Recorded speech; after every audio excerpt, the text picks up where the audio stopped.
দেখাবো Salim আনসারির shopping mall জাহানি মোড়ে।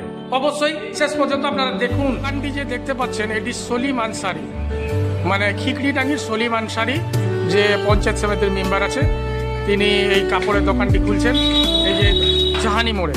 অবশ্যই আপনারা 10 রোজার থেকে আসবেন, 10 রোজায় দোকানটি ওপেনিং হয়ে যাবে। তারপরে ঈদের বাজার আপনারা করতে পারবেন। এই যে একদম দোকান ফিটিং হয়ে গেছে, আপনাদেরকে লোকেশনটি দেখাচ্ছি। 10 রোজায় ওপেনিং ইনশাল্লাহ হয়ে যাবে। আপনারা আসবেন, ঈদের বাজার করবেন। বিভিন্ন রকমের যত রকমের লাগে কাপড়, যত রকমের সব রকমেরই পাবেন।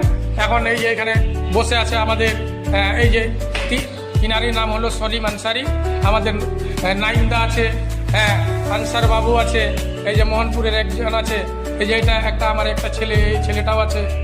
তো এই যে দেখেন খুব সুন্দর করে এগুলোতে তৈরি হয়ে যাবে সব কিছু।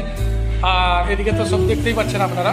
অবশ্যই আপনারা কিন্তু সলিম আনসারির দোকানে এই শপিং মলটিতে অবশ্যই আসবেন, আর বাজার করবেন। ঈদের বাজার আপনাদের এই বছর সলিম আনসারির এইখানেই করতে হবে। আরও অনেক অনেক দোকান আছে, তার থেকে রেট অবশ্যই কম পাবেন। যে যখন দোকান নতুন খুলে তো অবশ্যই দোকানদার ছুট দেয়, আর সলিম আনসারিও কিন্তু ছুট দিবে। অবশ্যই আপনারা আসবেন। ধন্যবাদ।